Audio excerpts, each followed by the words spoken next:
This story is titled, My Parents and My Brother Got Me Expelled from University with a False Accusation.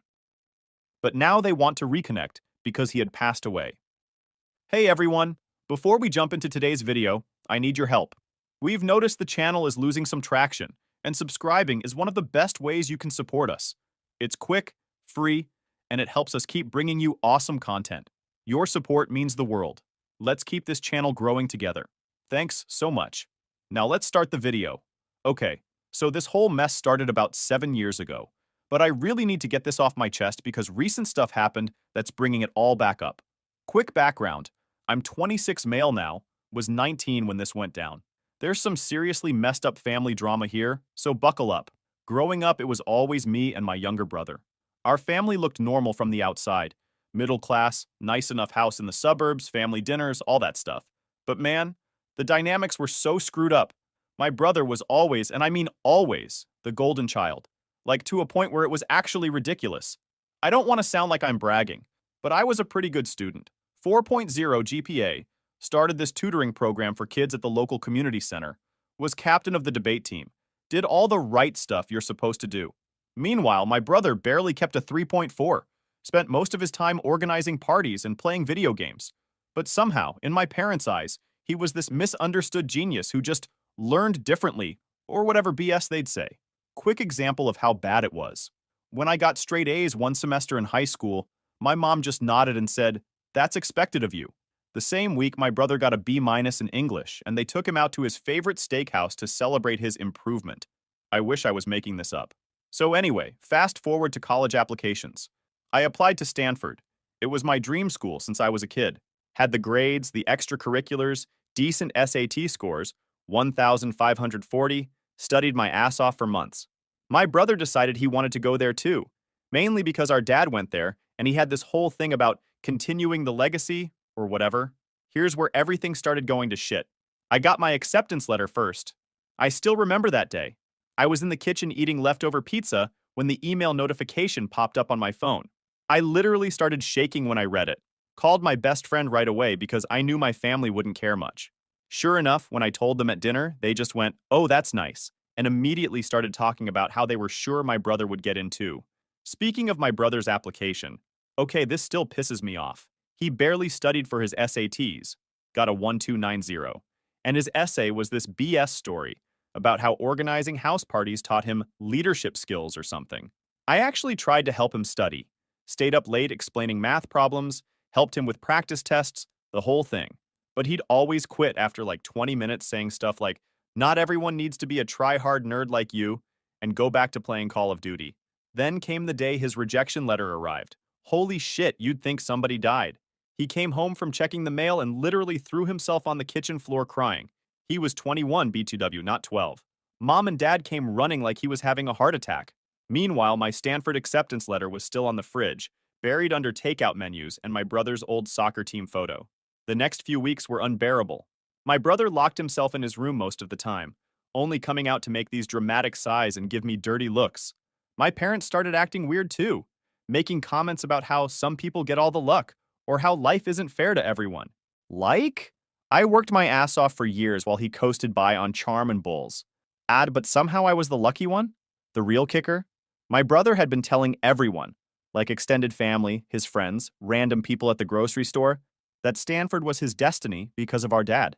He even had a Stanford sticker on his car already. Embarrassing F. So when he got rejected, instead of admitting that maybe he should have worked harder, he started spreading this story about how I must have done something shady to get in. At first, it was just him telling people I probably cheated on my SATs, or that I knew someone in admissions. But it got worse. Way worse. And looking back now, I can see how this was just the start of his crazy plan to screw me over. I didn't know it then, but this rejection thing broke something in my brother's brain. Like, he couldn't handle the fact that his destiny didn't work out. And instead of dealing with it like a normal person, he decided that if he couldn't go to Stanford, neither could I. So picking up where I left off, I got to Stanford and honestly, the first few months were amazing. Like for the first time in my life, I felt like I could just be myself without my brother's shadow hanging over me. Got super lucky with my roommate situation too. Ended up with this dude Jake from Portland who was also into computer science and didn't make me feel like a weirdo for actually enjoying studying, looking at you, high school. Our dorm room was in this older building. Nothing fancy, but it had these huge windows and was close to the dining hall. Jake and I set up our desks facing each other and would do these late-night coding sessions fueled by Red Bull and those cheap Walmart cookies. We had this whole system worked out. Door was usually open when we were there because we had study groups come through a lot, but we had this rule about closing it after 11 p.m., so we could actually get some sleep.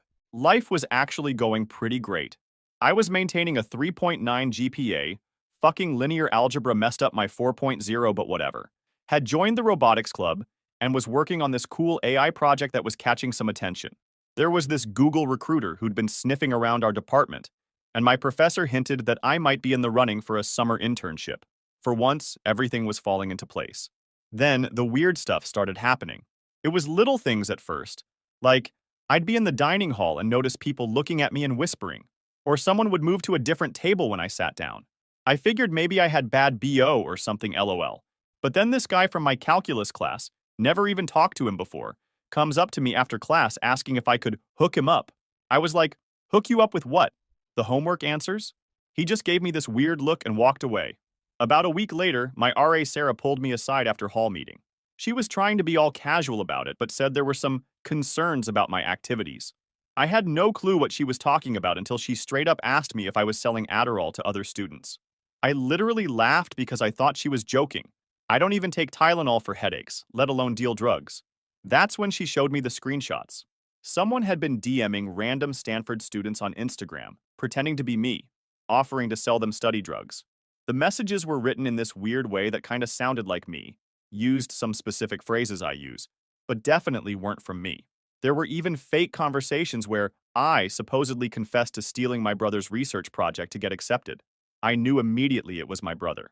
He'd been stalking my social media, found this out later from his ex, studying how I wrote, and then making these elaborate fake conversations. The research project thing was especially rich considering this dude once asked me if Python was, like, about snakes and stuff, but it got worse. Way worse. Jake and I had this routine where we'd hit the 24-hour library together to study. But this one night during midterms week, I had the worst migraine of my life. Like seeing spots, gonna throw up, the whole deal. Jake practically ordered me to stay in bed and recover. Said he'd share his notes with me later.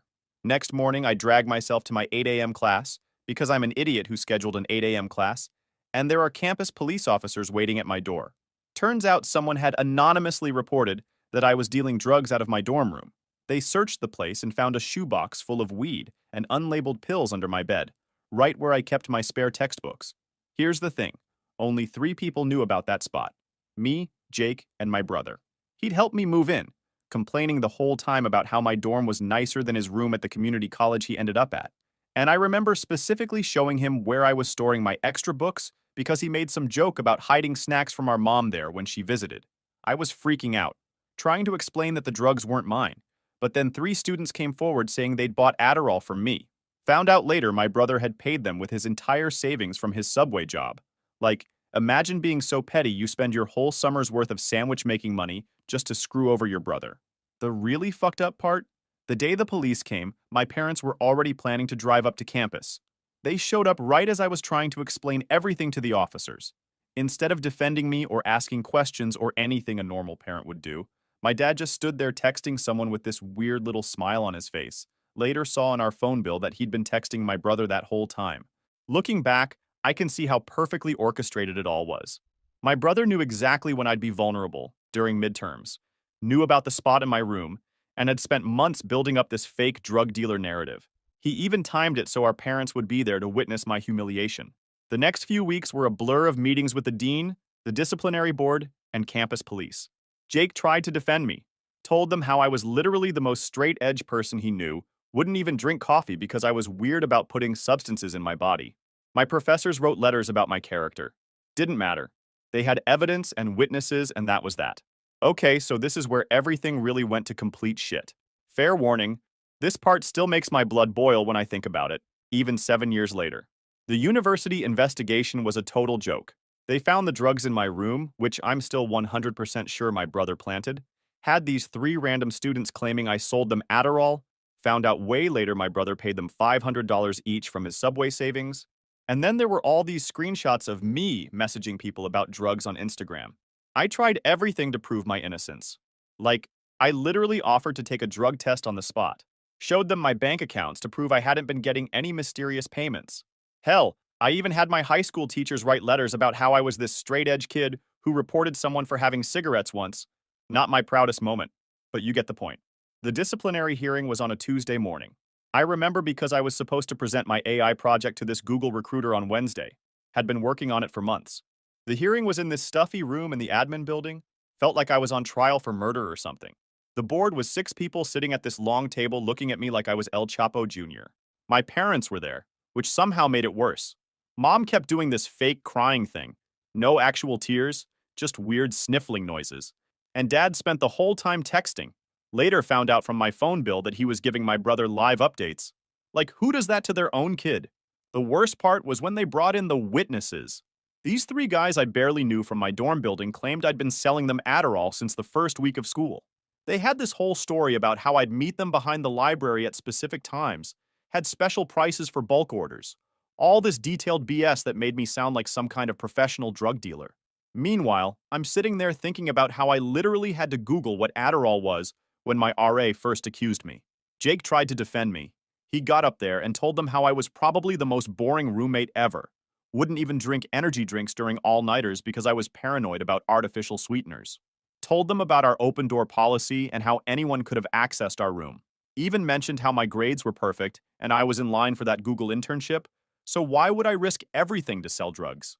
But none of it mattered. They had their evidence and their minds were made up. The dean, this guy with the most punchable face I've ever seen, read out this long statement about how Stanford has a zero-tolerance policy for drug distribution and how they had to maintain the integrity of the institution, or whatever. The expulsion letter was like 3 pages long, but I only remember the first line. Effective immediately, your enrollment at Stanford University is terminated. Just like that, everything I'd worked for my entire life was gone. They gave me 48 hours to clear out my dorm room. Packing up my stuff was surreal. Like, 1 minute I'm this promising CS student with a potential Google internship, the next I'm shoving all my dreams into cardboard boxes while people whisper in the hallway. Some asshole even took Snapchat videos of me carrying boxes to my car. Real classy. My parents showed up to help, but mostly just stood around making everything worse. Mom kept saying stuff like, I just don't know where we went wrong with you, and Dad was still texting my brother. At one point, he actually smiled at his phone. Guess my brother sent something particularly funny about my life being ruined. The final punch to the gut? The university wouldn't release my transcripts because I had disciplinary actions pending. So not only was I kicked out, but I couldn't even transfer somewhere else. Oh, and they still expected me to pay for the full semester's tuition. Cool, cool, cool. Jake was the only real friend I had left. He helped me pack until like 3 a.m., then we just sat on my stripped bed eating vending machine chips and trying to figure out what the hell I was going to do next. His parents called and offered to let me crash at their place in Portland until I figured things out. They were these super chill doctors who could tell something wasn't adding up about the whole situation. But the worst part? My grandparents.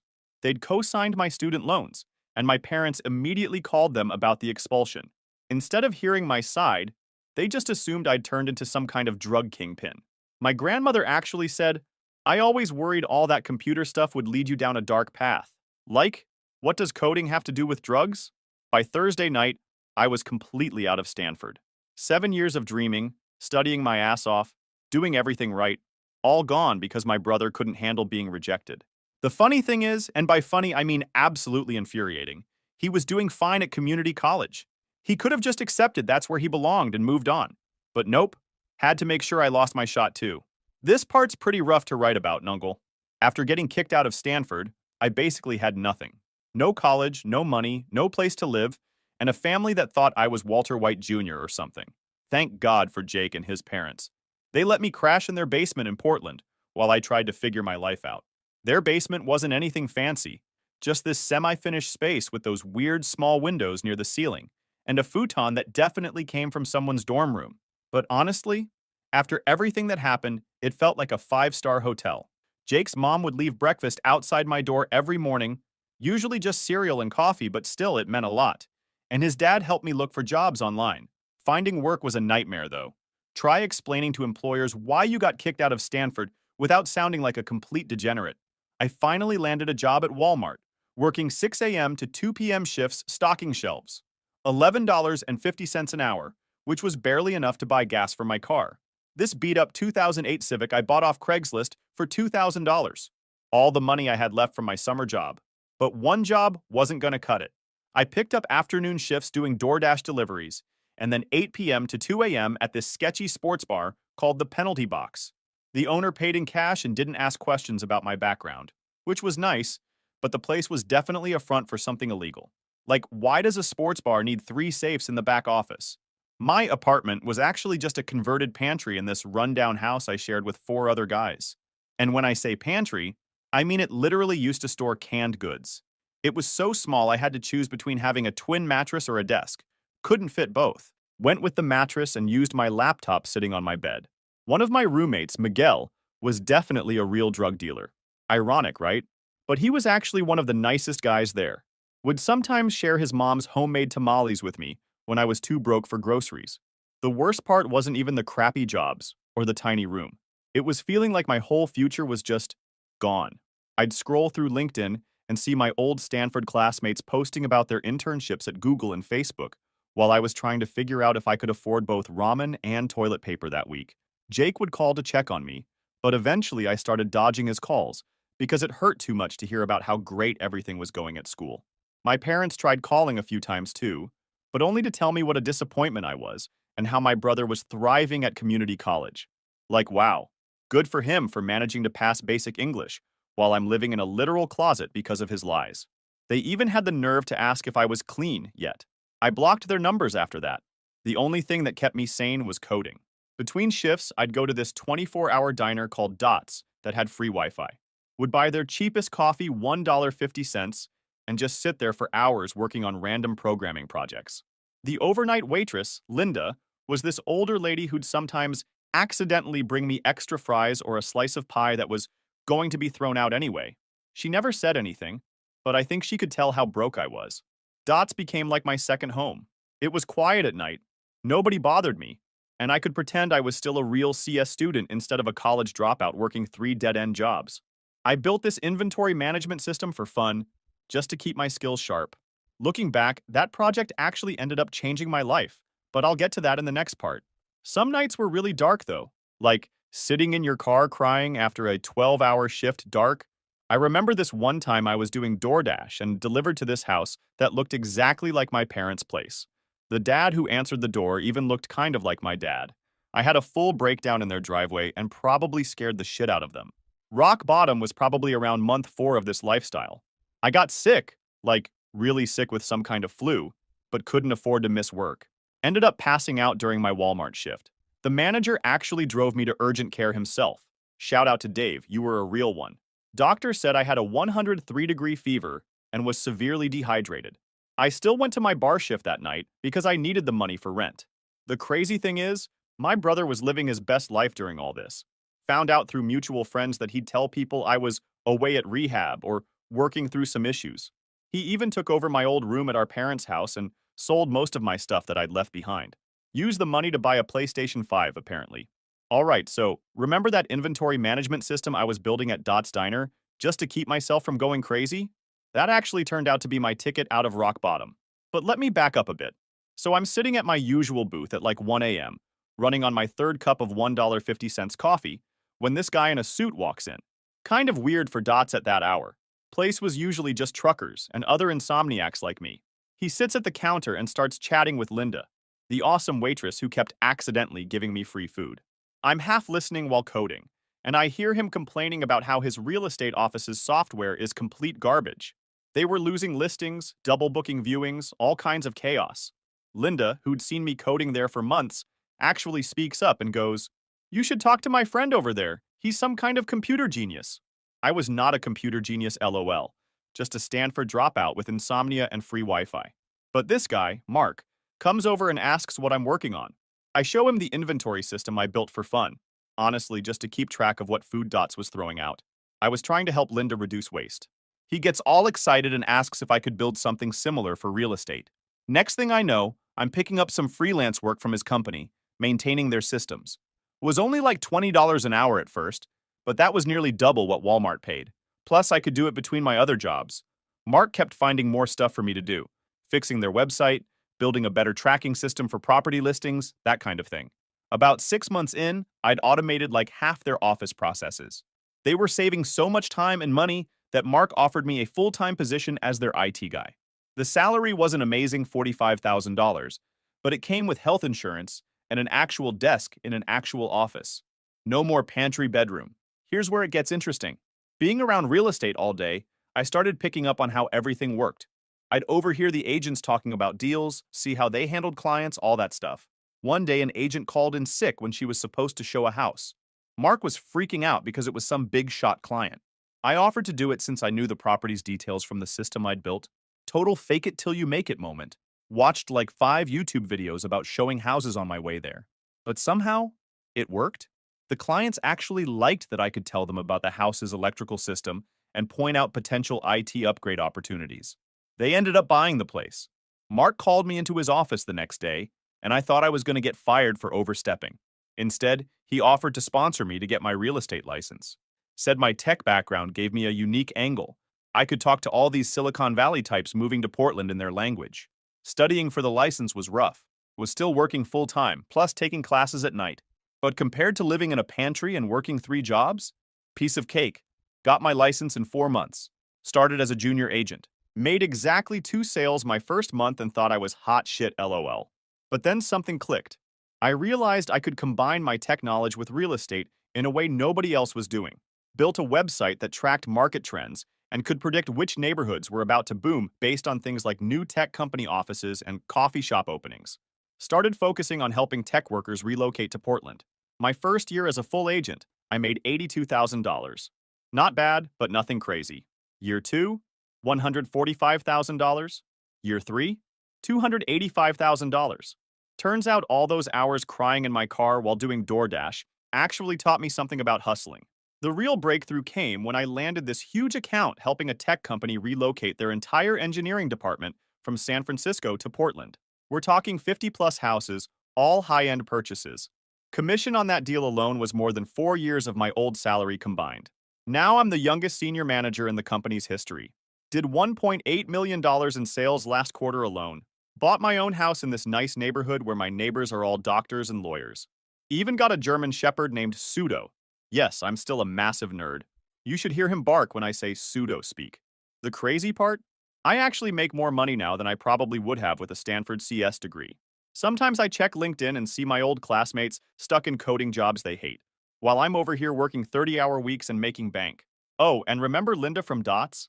I still go there for coffee sometimes, but now I leave $100 tips. Helped pay for her daughter's wedding dress last year. She still tries to give me free pie though, LOL. So here's where the story catches up to present day, and honestly, I'm still processing all of this. Last Sunday, I'm out in my backyard grilling some steaks and playing fetch with Pseudo. Still the best dog ever. Even if my girlfriend says teaching him to respond to Linux commands is peak nerd behavior. It's this perfect Portland afternoon. Sunny but not too hot. Got some music playing, just chilling with my dog. Then Pseudo starts going crazy, barking at the front of the house. Now he's usually pretty chill with delivery people and neighbors, so I knew something was up. I walk around to check and there's this black Mercedes parked in my driveway. For a second I think maybe it's a client. I get a lot of tech exec types these days. But then the doors open and, yeah, it's my parents. Haven't seen them in 7 years, right? Mom looks like she aged about 20, and Dad's got this weird attempt at a beard that makes him look like a bargain bin Walter White. They're just standing there staring at me like they've seen a ghost. First thing out of my mom's mouth, your house is bigger than we expected. Not, hello, not, we missed you. Not even sorry for believing your brother's bullshit and ruining your life. Nope. Just passive-aggressive commentary about my house. Classic mom. But then I notice their faces. Like, really notice them. They look broken. Mom's wearing no makeup, which never happens. And Dad's hands are shaking. That's when I knew something was seriously wrong. They tell me my brother wrapped his car around a tree leaving some club in Vegas 3 weeks ago. Died on impact. Apparently he'd been working as a social media consultant out there, which probably means he was one of those club promoter guys who get paid to bring hot girls to parties. Honestly tracks with his personality. Here's the really messed up part. They weren't just there to tell me about my brother. They came to apologize. Turns out my old roommate Jake, who's like a coding wizard at Google now, ran into my mom at some tech conference in Seattle last month. He didn't know my brother had died yet, but he basically told them everything. Showed them all the evidence he'd saved from back then.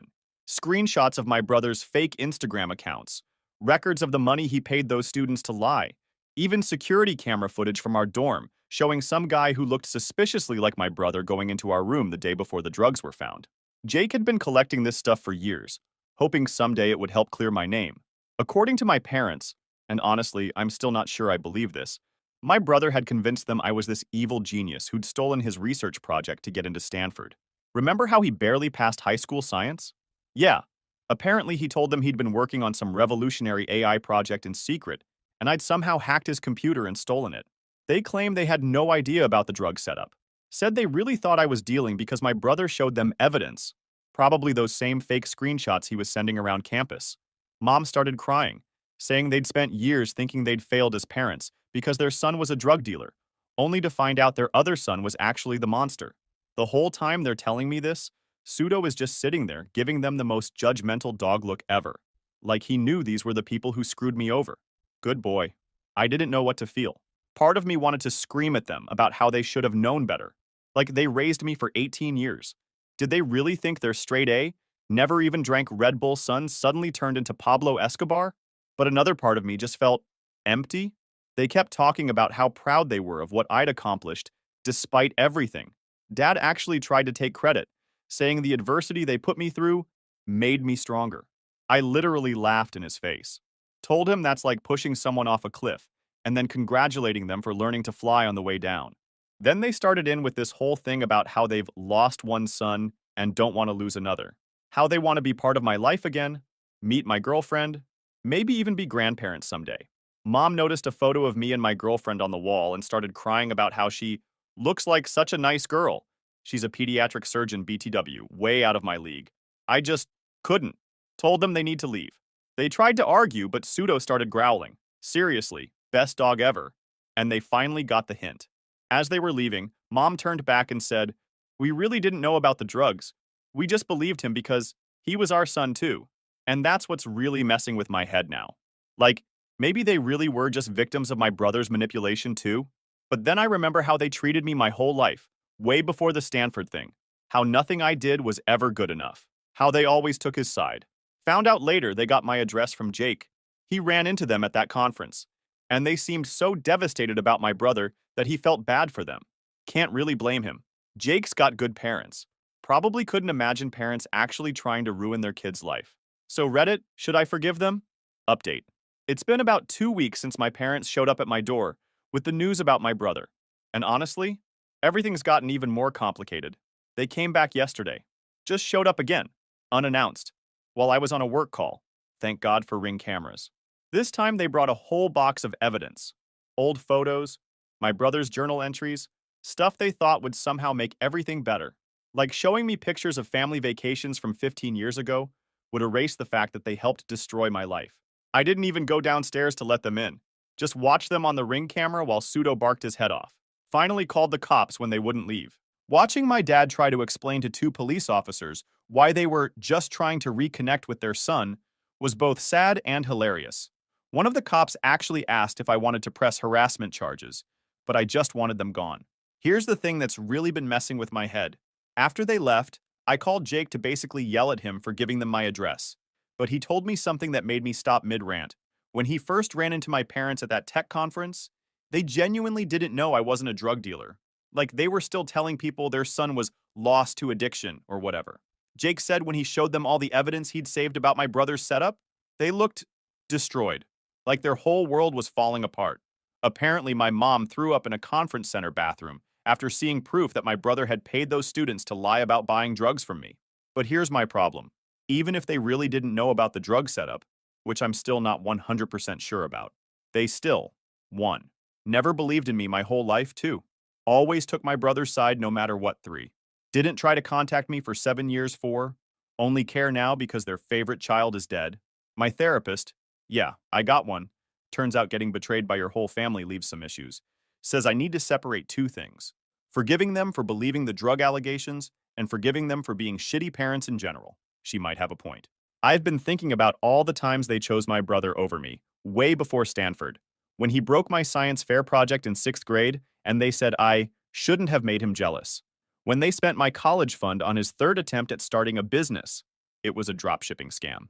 When they skipped my high school graduation because my brother had a hangover and needed them. Every single time they celebrated his C-plus grades while ignoring my straight A's. The more I think about it, the more I realize the Stanford incident wasn't the cause of our problems. It was just the final symptom of their toxic favoritism. Called my grandparents yesterday. First time in years. They apologized for believing the drug stuff, said they should have known better, but they also dropped another bomb. Apparently, my brother had been lying to our whole extended family for years, telling them I was sending him threatening messages and trying to sabotage his life. He even showed them fake texts as proof.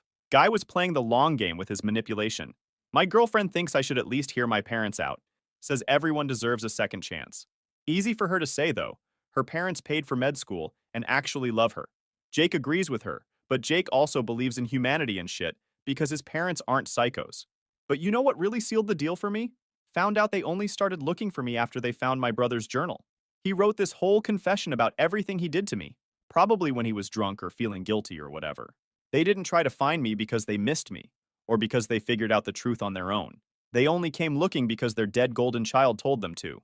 So I've made my decision. I'm filing for a restraining order tomorrow. Already talked to a lawyer about it. 7 years of no contact followed by showing up repeatedly at my house uninvited? Should be enough for at least a temporary order. I know some people will think I'm being harsh, but here's the thing. I've spent 7 years building a life without them. Got an awesome career, amazing girlfriend, best dog ever. Pseudo just brought me his ball while I'm typing this LOL. Solid friends. Why would I want to add toxic people back into that mix just because they finally realized they backed the wrong son? Yeah, maybe they really didn't know about the drugs. Maybe my brother manipulated them too. But they were crappy parents long before that. And finding out their favorite kid was a liar doesn't automatically make them good parents now. Final update.